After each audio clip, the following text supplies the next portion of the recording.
Fauxlosophers. I didn't do my trademark inhale this Yes. time. Yeah, we're evolving. All right, so today I think we picked a more ad hoc topic, kind of like we did last time, but I think this time we've got a little more fuel to run on, and we won't have to jump between topics as much. Dave, would you like to let everybody know what we're talking about today?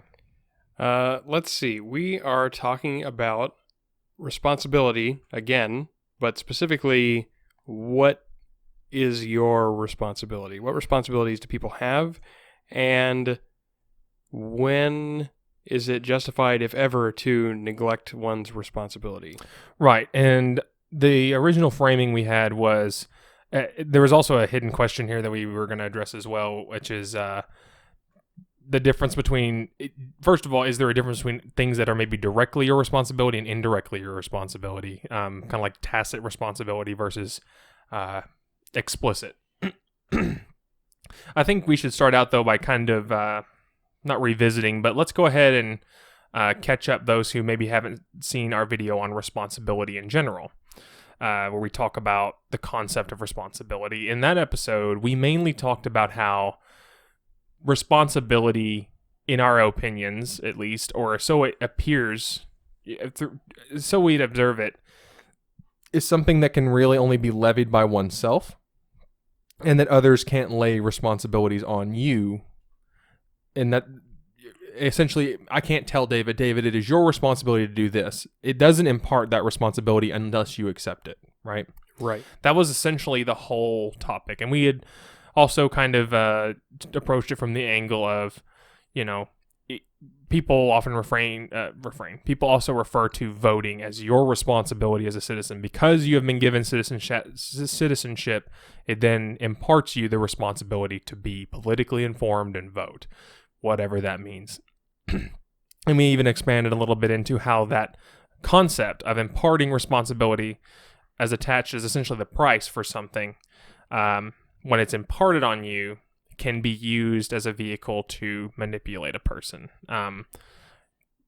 Because depending on who tells you, you should be a good, informed citizen, you should vote, there's always kind of a room in there for me being able to say, you should be informed, and you should also kind of be informed about what I want you to be informed about, and you are responsible to vote. And it's really easy to go from you should vote to you should vote in a way that I think is responsible from my perspective. So, is there anything else from that episode that you think that might be useful as some context for this? No, I think that about covers it. Yeah, it's a really good video. I'd highly recommend it if you haven't seen it. So, I think that one's just called Responsibility. Yes. Where we just talk generally about the topic. Now we're going to talk about what is you, the viewer, what is your responsibility? Or you, David, what is your responsibility? So, let's first go ahead and let's address the concept of direct and indirect responsibility real quick, because that is it's a divider that could separate what we think about. Just accepting that this division exists could change what we mean or how we think about the topic. So, how would you define direct versus indirect responsibility? Just colloquially. Okay, well, first we need to talk about what we're talking about. And by responsibility, do you mean something that it is that I'm responsible? Well, okay, whatever way I phrase this, it actually can mean both. Something that I am expected to do because it is my responsibility? Or do you mean, what's my responsibility? Like, I have done a thing, I am responsible for it. I think it's both. I think, first of all, one other prerequisite that is talked about in our video on responsibilities, we talk a lot about ownership, or in the concept of property. So responsibility is strongly tied to the concept of property, because, and when we say property, we don't mean just your physical property. We also mean things like, we would consider things that you say your property. If you speak these words, then you own those words in a way. Not saying that you can control what other people do with them, maybe that's a different debate, but like, they are your words. You have said them, whether or not someone repeats them is different. So I think they're one and the same in this case. For example, anything you are considered to have some ownership over is what I would consider to be are things that you are responsible for, and that both means anything that those things are used for, or anything that, say, if you own something and it does something, you are responsible for its outcome, whether it be good or bad, and so on and so forth. Does that cover your question, or did I kind of dodge the question? I kind of want to make sure I got it all. But you also own yourself, so that covers if you do something, or you are just, if you don't want to die, you are responsible, for example, for keeping yourself, feeding yourself and things of that nature. Okay. So a direct responsibility, I would think, would be something very overt. You have chosen to do a thing, and so you are responsible for having done it, or you have acquired some property, and now you are responsible for it. Right. Anything that happens to it could fall under the umbrella of partially your responsibility. For example, if you buy a home, or you come into ownership of a home, say you inherit one, for example, that's a way that you can come into ownership of something that you maybe didn't directly acquire through any means of yourself besides existing. If you leave it alone and let it fall to shambles, you are responsible for that happening, nothing else, right? Right. So now I'm just going to go ahead and go right here to the thing that breaks everything. Children. We just need to start starring these for that. So I think that they're probably somewhere in between direct and indirect responsibility, because they're agents unto themselves, to a point. They are and they aren't. We had on our video on slavery, we talked a little bit about it, and our slavery and abortion, because both of those videos had a little bit to do with the concept of agency, and when can you impart agency into a person, or when does a person become a person. And so I think, for the sake of this argument, I think we should just exclude children altogether from the argument, because we are going to do a dedicated episode about why children break things, and that'll be covered both physically and metaphysically. Both physically, metaphysically, and spiritually sometimes. So I would want to exclude them. I'll pull one of my 3 veto cards for kids for that example. So indirect responsibilities. I'm thinking something like, okay, first example, I think has already been mentioned. You have a pet who does something. Your pet dog bites a stranger on the street. You're responsible for it, right? Sure. Or are we thinking more like responsibilities towards others? That's a good question.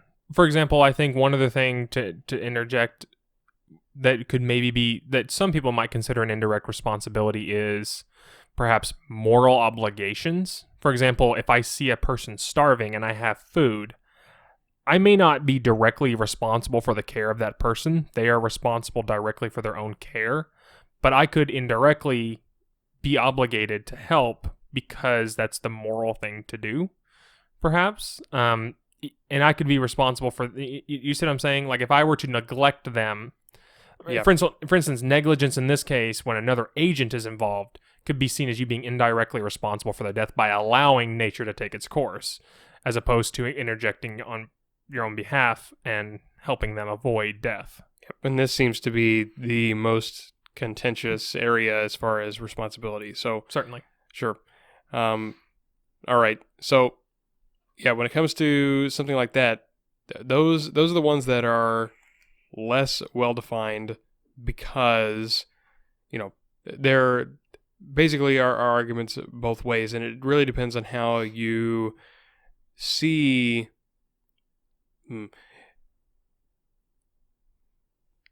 Well, I'm avoiding using the word responsibility because it's exactly what we're talking about. Yeah, you can't define the word using the word. Nope.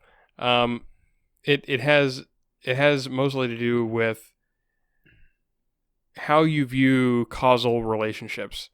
Interesting. In the case of the starving person, or well, let's say,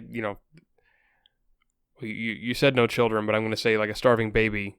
Then there's no expectation that this being could care for itself if you left it alone. then is it your responsibility to help?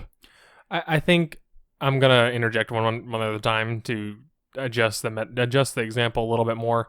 Let's say an unconscious person on a railroad track, and you see the train coming down the road. Like, that person is unconscious, and you don't know if it's from natural causes, unnatural causes. They were placed there by someone else after being. You don't know how they got there. You just know that if they are left alone, that you hear the train whistle blowing, and you know they're not responding to it. And from every sensible observation, you can pretty much, to a high degree of confidence, guess the outcome of inaction if no one else is present, or you're under that assumption. So I think that's a very equivalent without introducing the extra layer of complexity, which is a child, because a child can't help but be ignorant in that case. Sure. Whereas an adult, it's debatable whether or not that person allowed themselves to be there in a state in which they could not protect themselves, or they were forcible. And at that point, neither of which maybe matters at this point when you enter the scene as the person who we are actually examining responsibility. So I think that's a good place to draw the divide. I would tend to agree that in the abstraction, direct responsibility has to do with things that are your property, and indirect responsibilities have to do with when you're dealing with other agents. And I think when we are talking about what things we can ascribe responsibility to you for, direct things that we can ascribe direct responsibility to you for are things that have to deal as a consequence of something you own directly, for example, or something that is your property. Whereas an indirect responsibility, I think, may be more enforced by a moral system or an ethics system, depending on whichever philosopher Nazis out there are trying to say is more applicable in this situation. And the indirect responsibility is much more subjective than direct responsibility. I think that you would have a lot harder time coming up with a fully logical... Well, and indeed, with your example there, that is, missing only one trivial component of the trolley problem. Sure. That's always been, it's a long-running philosophical dilemma. What is your responsibility in the case of the trolley problem? Right. Which we've talked about before in our very video on responsibility, I do believe. So, okay. So let's start with the thing that should be easier, direct responsibility. Would you agree that would be the easier one to maybe lay out some observations about? Because keep in mind, we aren't we're not trying to go through this empirically. We're trying to approach this from what we observe to be the truth in the situation. So I feel like that's one thing that I needed to go ahead and assert, just so that we're on the same page. Not that you wouldn't know that, but just to kind of help frame what we're doing. Right? To avoid going down a tangent. Yes. Okay. Sure. So I think if the assumption conditions are met, which are property exists, A, and B, that you by default own yourself, those are the preconditions for this. Sure. It is fair to say that you are responsible for all things that can be labeled as your property, regardless of how you came into those properties or what, right? So, in that case, any actions that I take, I am responsible for. Anything that I say, I'm responsible for. Any actions that are taken by my property, which in this case mostly will deal with sentient things, I guess. I want to carefully caveat here to make sure that people don't misunderstand. If, for example, I own a firearm and it is my property, but someone else takes it and uses it, that does not mean I am responsible for what the gun does in this case, for example. It's not under my direct control, and if anything, it could be considered the property of the person who took it at that point. Is that a fair caveat, or do we need to address that? Well, let's address it, because there are those who would say that it was your responsibility to make sure that didn't fall into somebody else's hands to go do that. Very true.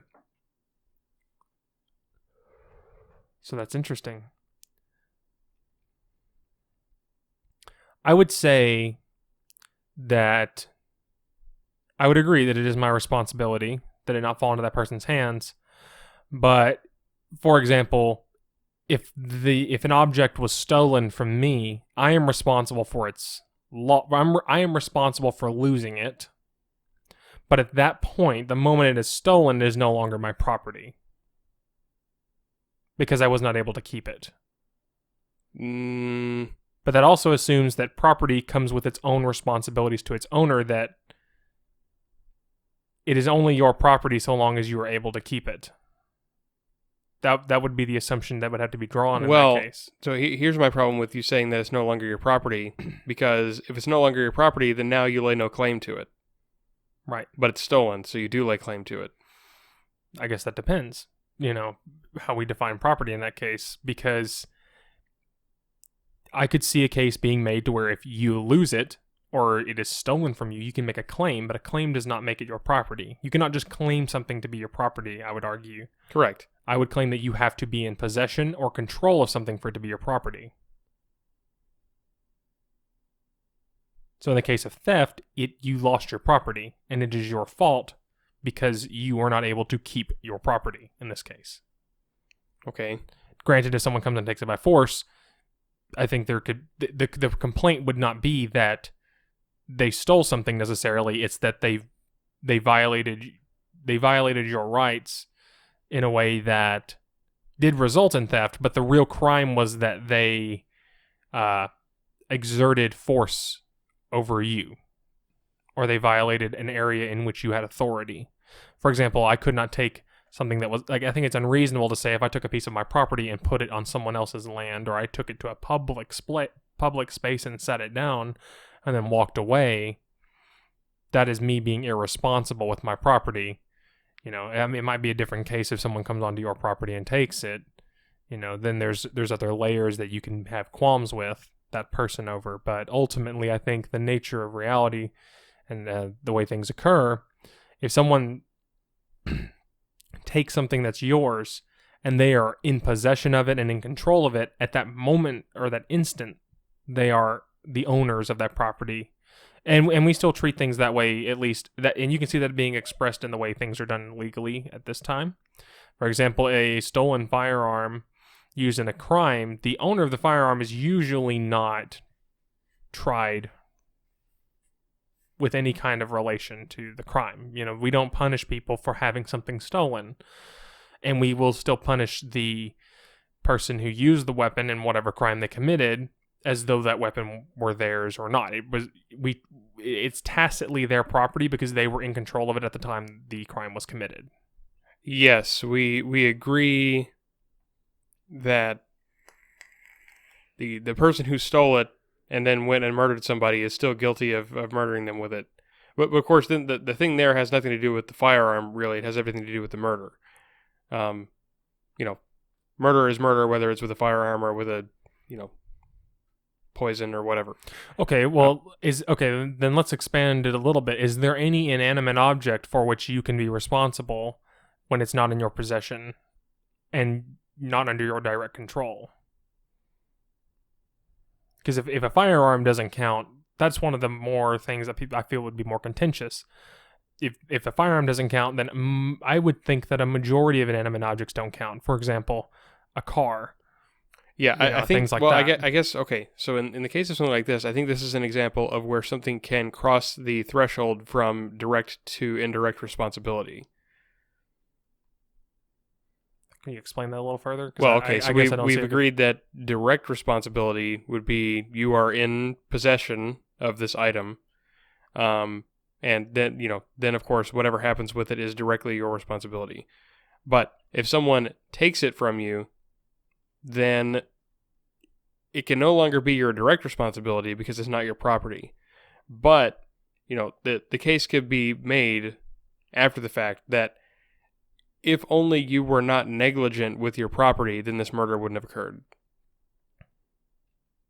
And there's a lot more to that's a bold claim, and there's more that needs to be proven about that if you were going to try to hold that up and under the scrutiny of a court. But in principle, You have basically become an enabler of the crime by Right. your negligence, And and you so know- you are in some way indirectly responsible. And I can actually see that going somewhere, because let's take something that's a little more dangerous than a firearm just by its mere presence.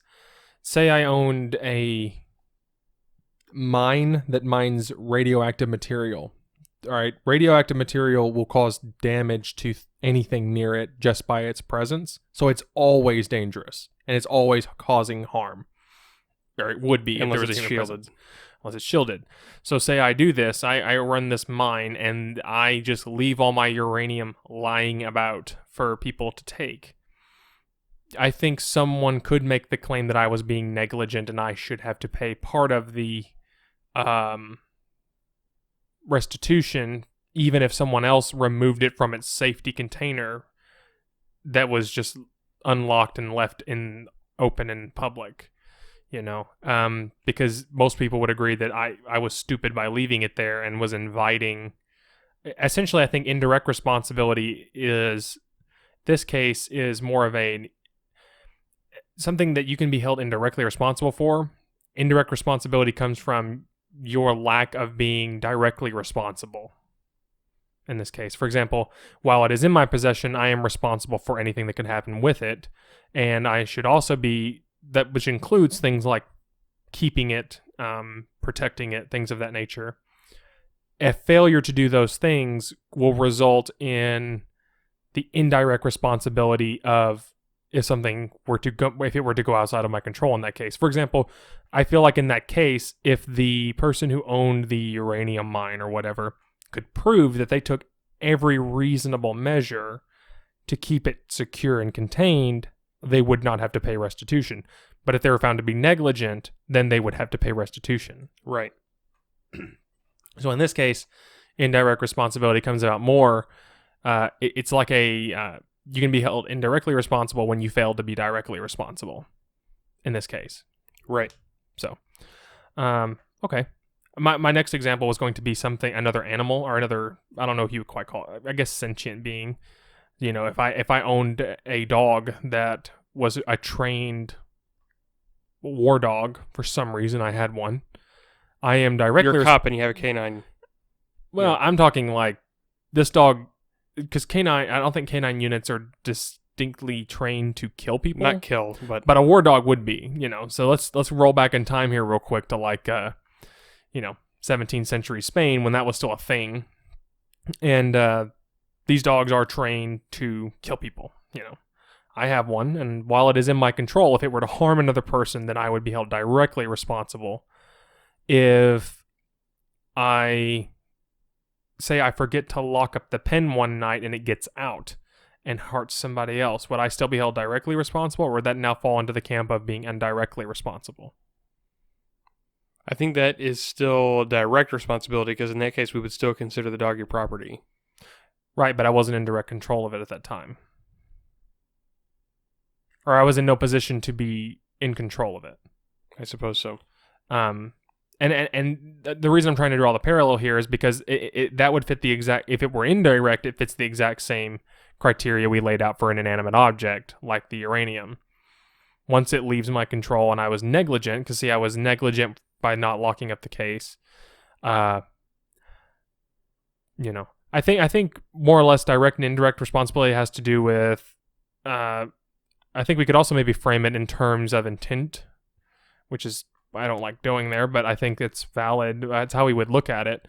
If I sicked the war dog on somebody, then I am directly responsible. If it could have been an accident and I was negligent through, if I wasn't deliberately being negligent, I was being, if there was some way I could have gotten free by accident, or I didn't intend for it to do that. Well, suppose you're, taking this dog for a walk and it just snaps and attacks somebody. Right, like that was not my intention for that to happen, so I should still be held responsible, but not to the same degree. As if you ordered it, yep. Right. Because, and I think that might be another good way of framing it, because for example, I think that would also apply in the case of the inanimate object. If I was intentionally being negligent because I was aware that it was unsafe and I chose to do it anyway because I'm trying to save money, that's more direct responsibility. That's more directly responsible. If, say, a leak were to occur because I was being negligent and using cheap hardware to secure this material, I feel like the act of another agent makes this a little more complicated. So if we remove the example of someone stealing it to, say, a force of nature, like a big storm comes and it cracks the case and water runs through it and that contaminated water floods a village, I am still directly responsible if I was knowingly negligent, and I would be indirectly responsible if I took every precaution but it happened anyway. I think indirect responsibility applies more in when you're having to deal with restitution in the case of an accident, when it truly is an accident. You're still responsible because it's your property, but you aren't responsible directly because it wasn't your intention. Now, I don't like that because, as we discussed last time, or maybe the time before, I hate going off of intentions because you can never truly know them or really prove them in a vast majority of cases. But I do think most people have the conscious notion of intent, and it's one of those things that people believe they can, they can see it. They know it when they see it, and it exists. It's a thing. I just can't define it, which I hate walking into that realm, but I think that's what most people would observe. So, okay.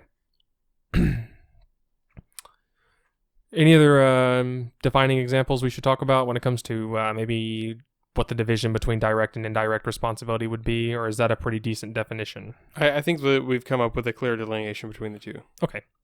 And I think we could maybe even use more than one of these cases. I think the concept of being inside your direct control is a good one, and the concept of intent is okay. I think that would be a little easier to deal with until people get involved.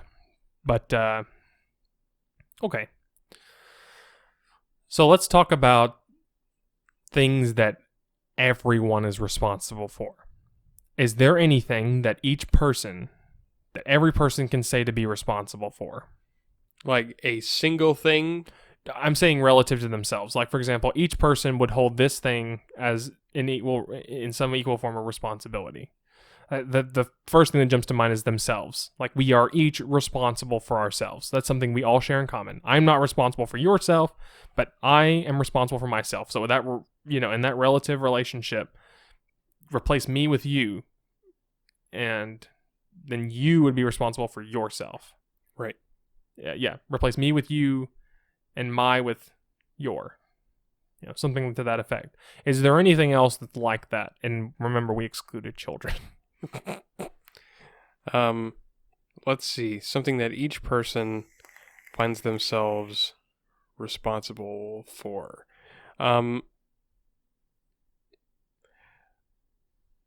It seems everything that comes to my mind seems to just be a subset of being responsible for oneself. Mm-hmm. Like everyone is responsible, in making sure that they, let's say, don't infringe on somebody else's rights. You are responsible for not bringing harm to somebody else. But that really is just being responsible for your own actions, which is just being responsible for yourself. Okay. In that case, let me entertain the example from before, because I think some people would say that we have a responsibility to our species. And they may not say it that way, but they'll say things like we are each other's keepers in that way, and that each person, if not directly in the way we laid out, has an indirect responsibility for the well-being of others. And that has a lot to do with the moral context in which you make the statement. I know plenty of religious people who would say it is the responsibility of those who are more fortunate to help the less fortunate, for example, or for those who have already achieved the being responsible for themselves, to then, if anything they use beyond that, should then be responsible for other people as well, and take into consideration as well-being. And it is morally delinquent to not do that. It's not that it's a good thing if you do it necessarily. It's bad if you don't. A little bit of nuance to this. Sure. That notion of being responsible for others appears to break down when somebody else has not been responsible for themselves. Take, for example, if I've heard this many times in debates about socialized medicine, let's say. Okay. So the underlying principle behind supporting socialized medicine is, well, we're all responsible for one another, so let's pitch in and, help those who can't pay for their health care. Okay. But what about somebody who realizes, okay, I don't have to be, the system is going to be there to take care of me if I'm sick. So why don't I just smoke a carton a day and not worry about it? Aside from the fact that they may be fully aware that it will kill them faster, but supposing they don't care about that, why should I be responsible for someone who knowingly damages themselves and will put themselves in the position of, where I have the burden of taking care of them? Okay.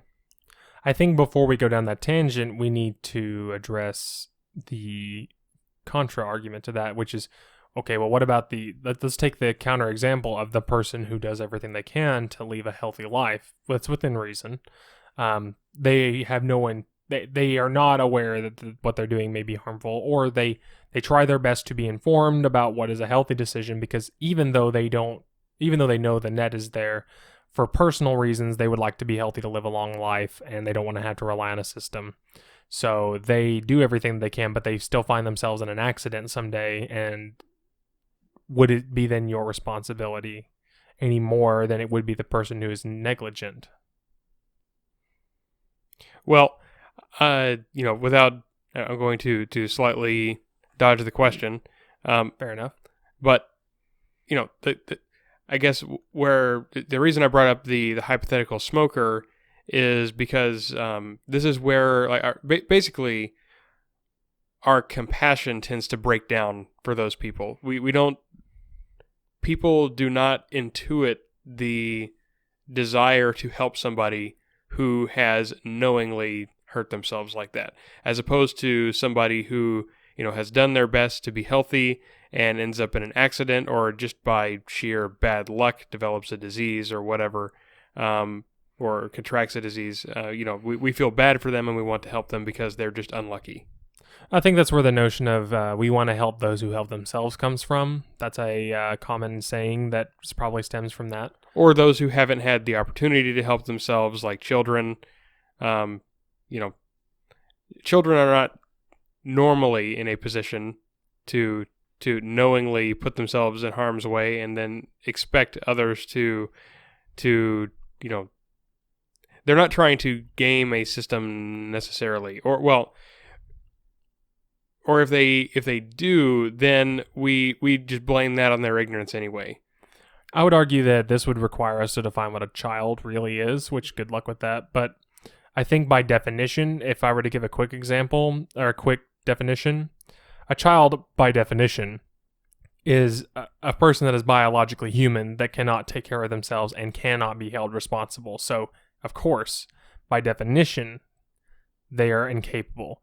I don't think it has anything to do with age. You could be a very, very responsible, competent 8-year-old that I would hold to the same standard as an adult if you so proved that you could. I would also afford that same person the rights and responsibilities of a person who is older than them. I don't think it has anything to do with age, but I think to go ahead and just get this one out of the way, I think if that 8-year-old would no longer be a child, right, if they could take care of themselves. Right, we're defining childhood based on responsibility and maturity, not physical maturity. And so, sure, but I think for the sake of our arguments today, I don't think they're necessary. No. But you still dodged the question. I did. And I'll go ahead and answer. I'll give my answer to the same question. I'll take my objective stance, or my objectivist stance, I should say, and say that it doesn't matter. That person is still responsible for themselves. Yes, I think that you can still frame I don't think that you are necessarily responsible for them in any way, directly or indirectly. However, I will say that in your rational self-interest, it might be better for you to help them anyway, because then that is a part of you being responsible for yourself. Because part of being responsible for yourself is seeing things out to have the best possible outcome for yourself, right?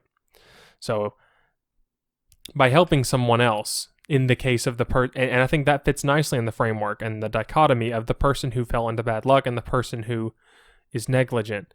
The person who is negligent, I doubt I could find a way that a negligent individual would deserve my help because there is no rational self-interest in it for me. Whereas the person who is responsible for themselves, I think, would deserve a second chance because I would hope to be treated the same way,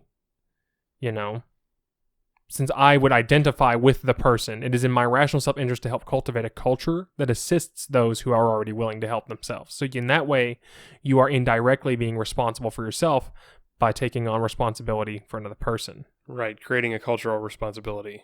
Right, yeah, that makes sense. And that's, arguably the reason why these memes have existed in the first place. The meme of help your neighbor. Possibly. I don't think it comes from a sense of rational self-interest, though.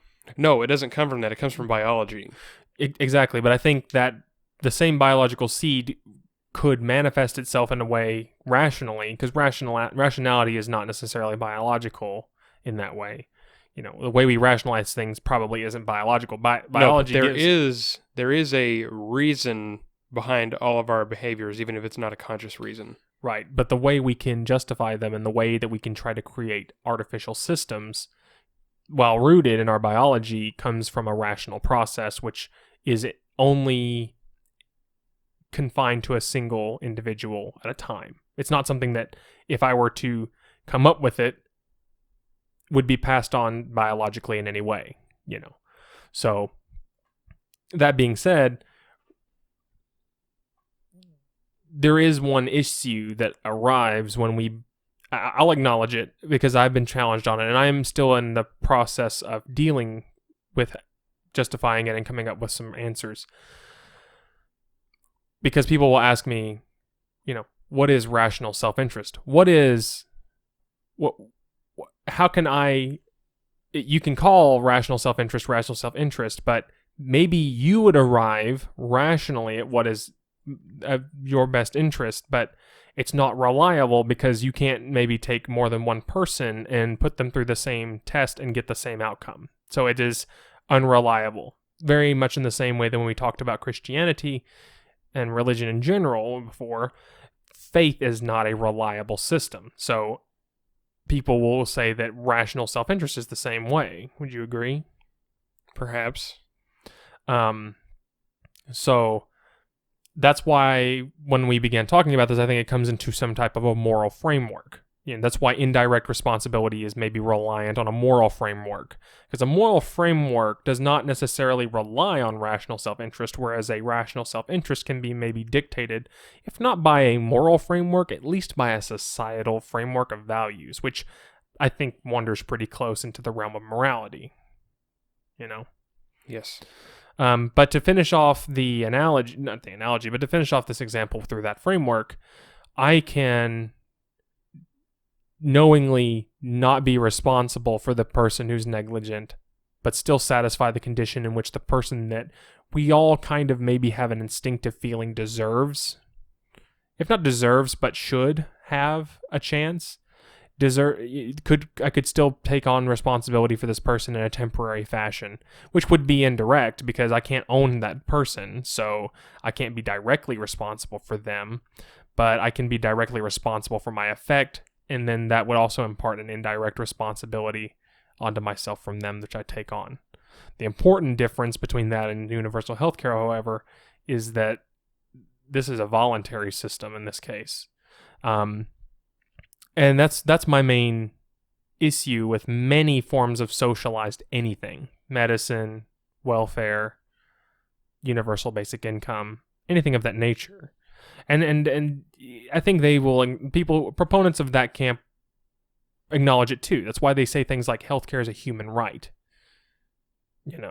That's a significant phrase. Even if you disagree with it, that I think gives a lot of hints as to what the root of the argument for them really is. Don't you? Right. It has, yeah.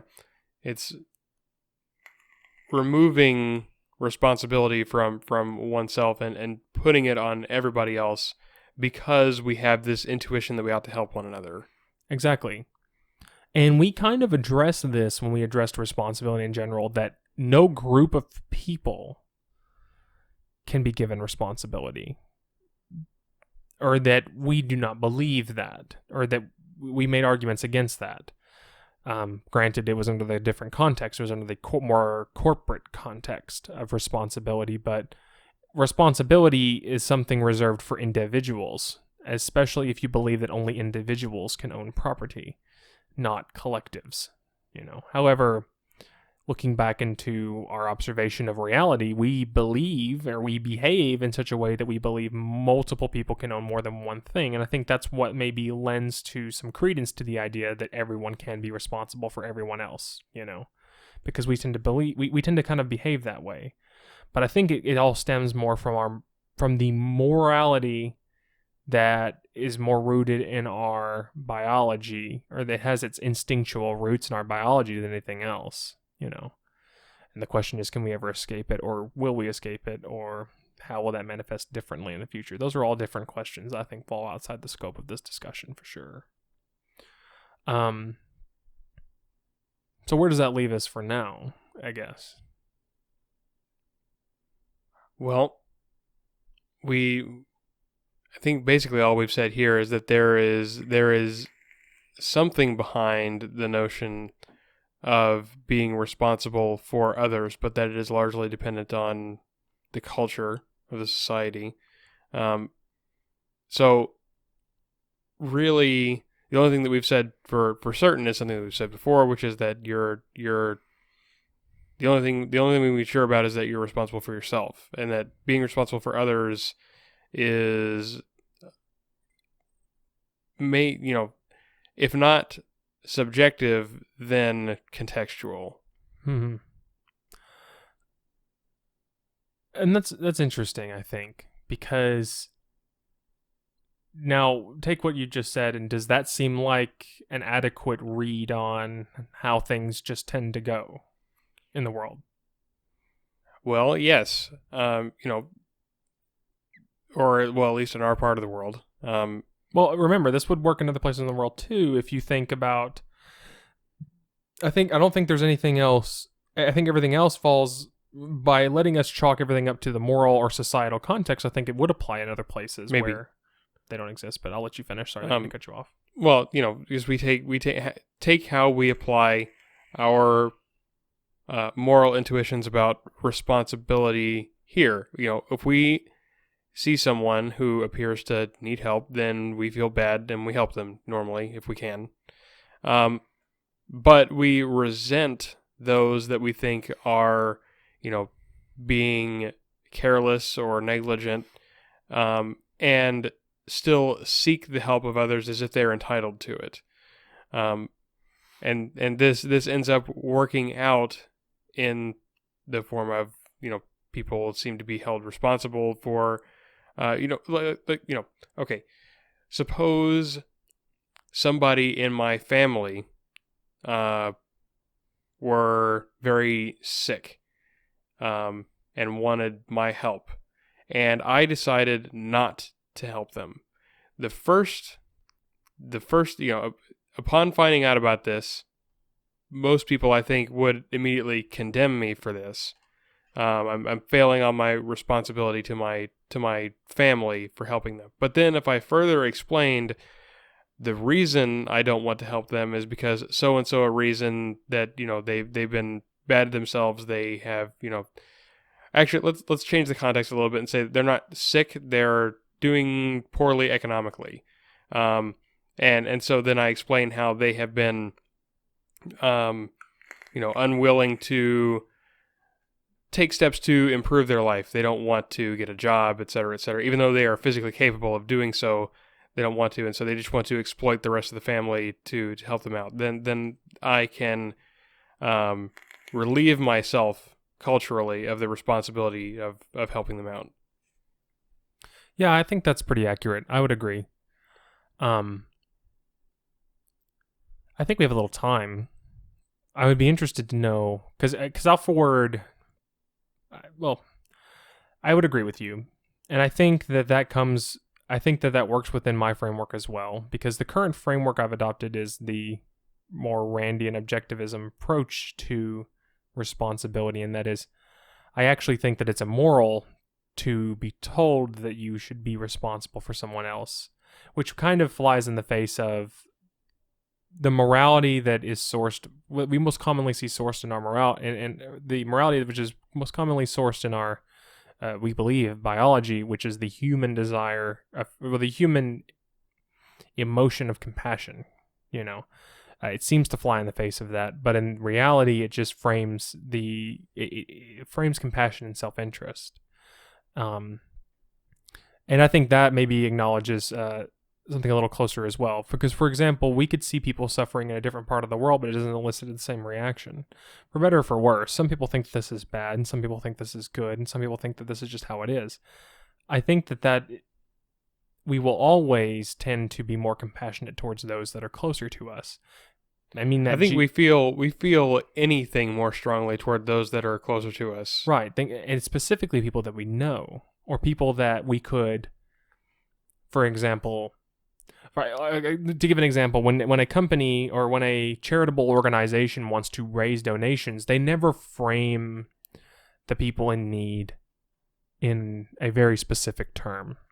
They always put them in a generic term that we understand. For example, they never say, this woman whose name is blank, who is this old, needs help. It's this mother, if she is one, because we can relate to that. We understand, we in our society have that concept as well, and everyone loves their mother.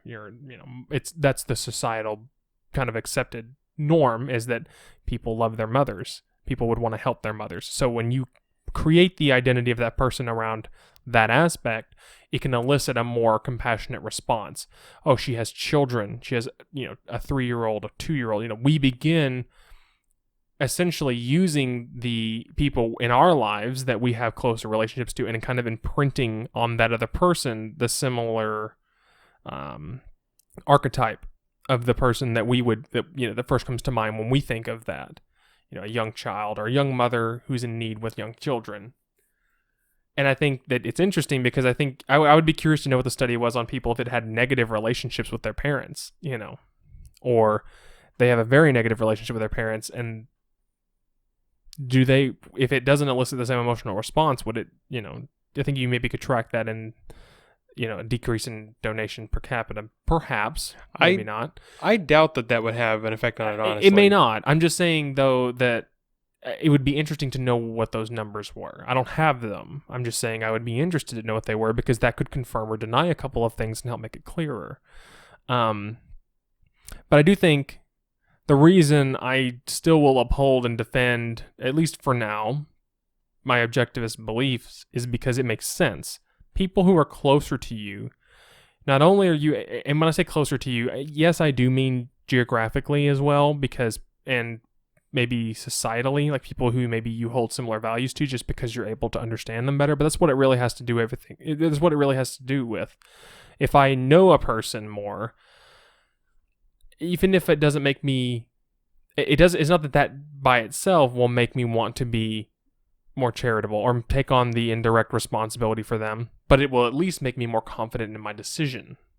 For example, you can know someone very well who's a deadbeat, that because you know them so well, you won't help them. Yeah, you know that it's not worth your time to help Right. them out because it's just going to be throwing away your resources. Right, but if you do know somebody who you would think that deserves it, because you know them so well, you have a higher degree of confidence. But that also, I think, feeds more back into our ability, what we are describing as our rational self-interest. I think that's a way to try to maybe, a compromise I can make with the battle I'm having is that that's just a rationalization for the reality of we can see a return for this, or we want to... Because the closer you are to somebody, they are within your, circle of, not necessarily family, but the people who are close to you. And so the word will get around about what decision you made, and then this is more likely to affect you later. Right, or that maybe by you being charitable, you would encourage the similar behavior in someone else. Even maybe the person that you helped, even if it's not helping you, they may go on to help someone else. And you realize that by doing that, you're strengthening the social fabric around you. Right, because by creating a proper culture of charity, that's a lot more secure than just getting a reputation for yourself. Exactly, because if you live in a society that has a strong social fabric in that way, and that's something that I think even while we disagree with them a lot, Christian fundamentalists or religious fundamentalists of any kind, they want the same thing. They believe that a strong social fabric is good because what it does is it creates a safety net that's a lot more reliable than one that's enforced by fiat.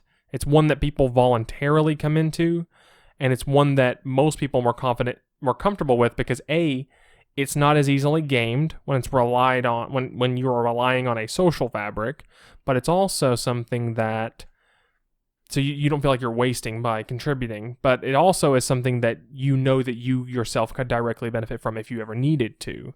And it provides you the ability to take the risks that you may not have before because you know that if you fall back after taking a risk, you'll be safe. You don't have to exert just the unimaginably large quantities of energy and time it would take to ensure that security just for yourself. It's a lot easier, and that goes back to the biological roots of our morality in a lot of ways, and that is it's a lot easier for us to survive cooperatively, but it's also a lot easier for us to not just survive, but to thrive cooperatively. But it needs to be, but that occurs naturally through volunteerism. And I don't mean go out and volunteer. I mean, when people aren't forced to do it, they will do it of their own volition. And you can encourage that by contributing yourself. People are a lot more likely to share in something when they see other people investing their own. If I ask you to share in something, one of the first things you'll look at is how invested I am in it, And if I'm not very invested and I'm not communicating a large degree of confidence, then you will be reluctant most of the time. And I don't mean that by you specifically, but most people. Right. Why should I take this so seriously if you don't? Exactly. Clearly you know something about this that isn't worth taking seriously. Right. And yes, there is a rational self-interest in trying to secure a society like that, or at least a social fabric. And that's the thing about social fabrics is you can't build a very strong... Social fabrics are... I think it's interesting that they're compared to webs because it is interesting because their tensile strength of each social fiber, if you were to use the analogy, its realistic usefulness is determined by both its actual strength of the strand, but also by the distance the strand stretches. It's a lot easier to build a tighter social fabric with people you're close to than those that you are not.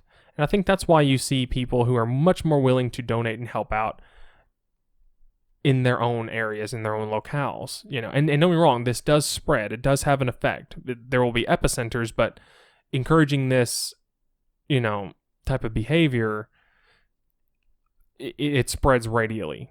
Maybe not exactly radially, but it'll radiate out from a central point and encourage more and more. And I think that's something that you don't have to have any type of religious belief or anything else, but it does rely on there being some type of moral framework, regardless of where it comes from. And there's plenty of room in there for people to do these things voluntaristically. And sure, I think it's also good for people regardless of where they're coming from. I could come at this from a rational self-interest standpoint and it makes sense. Or you could come at it, and when I say you, I mean whoever is listening to this, you could come at it from the standpoint of, well, this is just what we should be doing. This is a good thing based on my moral system. The building of these social fabrics doesn't require you all to be on the same page about why, because you can all benefit without agreeing on why it's good. You can benefit even if you think it's bad, but it's building the fabric that's important. And I think that's what's really interesting about it and why it's such a good thing and something that should be supported. And I think that you could convince people to support it voluntaristically and you don't have to force them to do it. And I think it's more helpful to allow it to happen because I think without going too far into it, and I don't have the studies to prove it, but people have done this, long before there was a government telling them to do it, So. Well, right, and that's why the religions that have stood the test of time have the principles that have some principles that lead to something like this. I agree. Because especially in times when your religious community was a lot more powerful than your local government authority. And I'm harkening more back to times of like feudal times when, there's a king somewhere, but he's far away. But there isn't like an office of the king in every little village, but there is probably a church or a temple of some kind. That's everywhere and represented. And those beliefs are far more widespread than the concept of who rules who, Yep. But, and I think that's very interesting because, I think that is the biggest place where we can draw that indirect responsibility. And I think we could also even maybe adopt that indirect responsibility in this way is something that you take on, that is something that you choose to take on.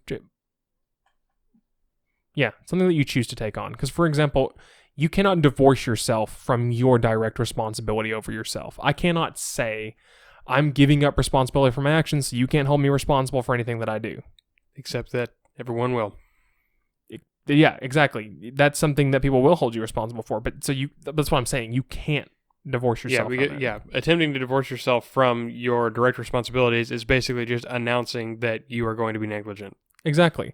And even if you were by yourself and you choose to do that, you will die because nature does its thing, We do not exist in a state where we will live if we do nothing. We live in a state where we have to move to live, And that's the nature of life. Every living thing has to do something to live. Life is not a right or guaranteed to you by nature. It's something that, and that's why, when you look at, I think a lot of these founding documents where they say the right to life, I think more or less that should be you have the right to pursue life. Like you have the right to not have you should be able to pursue a life without being obstructed, but you're not guaranteed that life by anything. Nothing. Being a child coming into an adulthood, which is how we grow up, makes this a little more complicated. But I think if you just were able to take an adult and drop them in the middle of nature guarantees him nothing. You are not guaranteed anything by nature. You have to pursue it yourself, and that takes its form of responsibility. Any action you take to ensure your own survival is you taking responsibility for yourself in that case. But when we go to the next level where we want to go beyond just surviving and going into an area of time when we want to be prosperous and we want to live comfortably, then you can take on additional indirect responsibilities voluntarily that will help grow that scenario. And I think that's a good place for that. I think I'm really happy we had this discussion, actually. I think this went really well. Yeah, I think this is a good follow-up to our original about responsibility. I agree. I think we went more into the nuances a little bit. I agree, and I think the scope didn't creep very hard on it, and I would be interested in revisiting it again down the road in a different context, because I think what we've done is essentially establish a good framework for why social fabrics are important. And I think maybe next time or in sometime in the future, we can talk about things that serve as detrimental to a social fabric and why they could be considered morally bad or more interestingly, things that are damaging to a social fabric in the name of supporting the social fabric. True. And I think many of which exist. I agree. But I think that there's also, in our circles anyway, a little more contentious topic. How do we deal with things that benefit the individual but damage the social fabric? What is the balance that needs to be struck there? Because there has to be a balance, And I would argue in that one, I'm going to go ahead and say it now so I'll remember when we go back and put this one out. I would say that things that you do that benefit yourself at the expense of the social fabric are kept in check naturally. That there is a natural mechanism for maintaining that, and people don't like it, but there is something in nature that allows that to continue, that keeps that in check. I'm just going to leave it there. It's like a little cliffhanger, I guess. And we'll stick with it. So, all right. Well, I don't know about you, David, but I think that's where I'd like to leave it. All right. All right. Philosophers. Fauxlosophers.